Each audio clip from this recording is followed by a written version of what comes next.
morning. I have 10 ways to tell you how to be a poet today because I know many of you would like to be a poet. Number one, to be a poet, simply act as if you are a poet. If that's hard for you, act as if it is not hard for you to be a poet. Number two, consider your attire. Many poets wear mainly black, a beret, heavy eyeliner.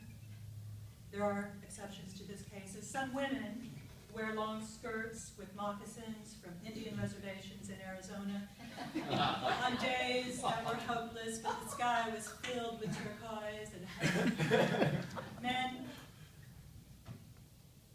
turtlenecks and capes. Many poets smoke.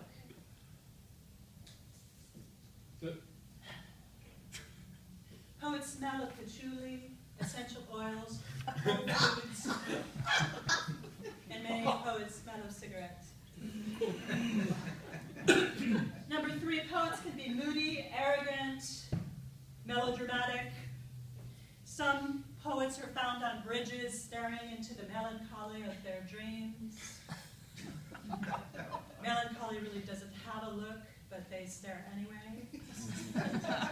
They are tortured souls. Many of them drink. They can't converse with other people except in esoteric poems, asking for rides, drinks, cigarettes. They use adverbs literally and hate themselves afterwards. Poets often sneer at you if you have given up your dream for security or material wealth. Number five, that was four. They have a voice that makes everything sound like a poem.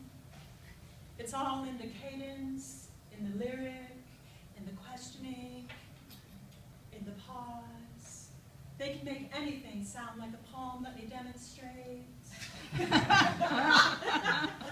Much to my chagrin, last Monday, I had a colonoscopy. The doctor had cold hands. I will never remember the nurse's name when I do. Sally. 6. Poets watch for flashes of insight. Flash here, a flash there, and then in the dark of night they put them together into a constellation of meaning that transports us. 7, to write a poem. Many poets take what happened and then they just remove some words and add melancholy. For instance, let's say I bought some shoes and then later listened to some loud music. The poem would be, today was a day of loud music and new shoes. There was a moment of sadness because someone I love cried yesterday. 8, alliteration. Poets purposely pile in paraphernalia when spoken for just a peck of pickled peppers and such. Number 9, poetry is also very individual.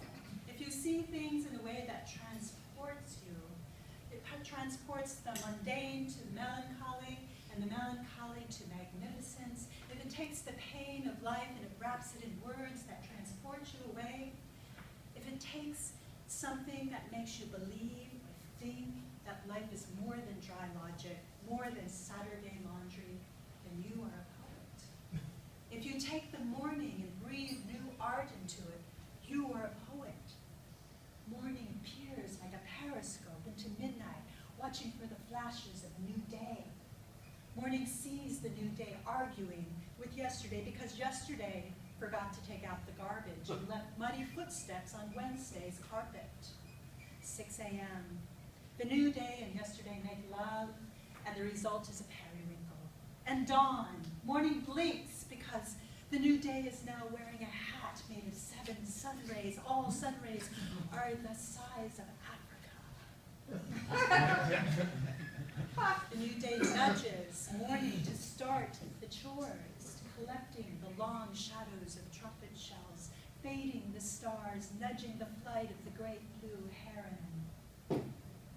Morning has now been given new life by the new day.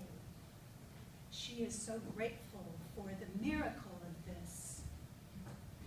And now the new day is delivering morning to noon, but noon, once again, is out to lunch. much. Number 10, poets just break into poetry even without being asked.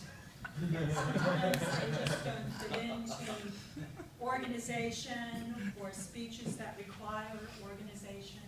They just go on and on.